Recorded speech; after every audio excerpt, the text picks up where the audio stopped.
ফকৰা যোজনা যি মূলা বাঢ়ে তাৰ দুপাততে চিন। মূলা এবিধ ভাল পাচলি। ইয়াৰ শাক আৰু মূল দুয়ো খাব পাৰি। অসমীয়া মানুহে পাচলি হিচাপে ইয়াক খাবলৈ অতি ভাল পায়।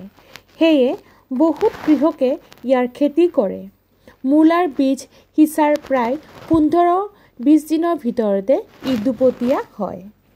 আমি লক্ষ্য কৰিলে দেখা পাম যে গজি উঠা মূলাৰ সকলোবোৰ চেহেৰা দেখাত একে নহয়।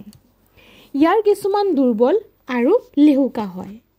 কৃষকে ইয়াৰ দুপাত হোৱাৰ লগে লগেই পাত চায়েই বুজিব পাৰে কোনবোৰ মূলাৰ ডাঙৰ হ'লে ভাল হ'ব আৰু কোনবোৰ বেয়া হ'ব। সেয়ে বেয়া পুলিবোৰ উভালি পেলাই ভাল লক্ষণ থকা পুলিবোৰ ডাঙৰ হ'বলৈ দিয়ে। দুপাততে যিদৰে মূলা চিনিব পাৰি ঠিক সেইদৰে ল'ৰালি কালৰ আচাৰ আচৰণ চাই শিশু এটা ডাঙৰ হ'লে কেনেকুৱা হ'ব সেয়া বুজিব পাৰি। আমি ইতিহাসত পাওঁ যে যিসকল ব্যক্তিয়ে মানৱ সভ্যতালৈ মহৎ অৱদান আগবঢ়াইছে সেইসকল ব্যক্তি সৰুকালৰ পৰাই আচাৰ আচৰণত ভাল আৰু কৰ্তব্যপৰায়ণ আছিল। উক্ত প্ৰবনস্তুৰ সমাৰ্থক আন এক প্ৰবচন আছে। সেয়া ৰাতিপুৱাই দিনটোৰ আগজননী দিয়ে।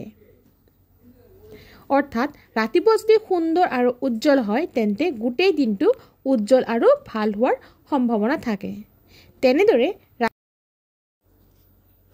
ৰাতিপুৱাৰ বতৰটো যদি গুমুঠা ডাৱৰীয়া হয় তেন্তে গোটেই দিনটো প্ৰায় তেনে হয়। এয়া আছিল আজিৰ ফকৰা যোজনা যি মূলা বাঢ়ে তাৰ দুপাততে চিন। Thank U.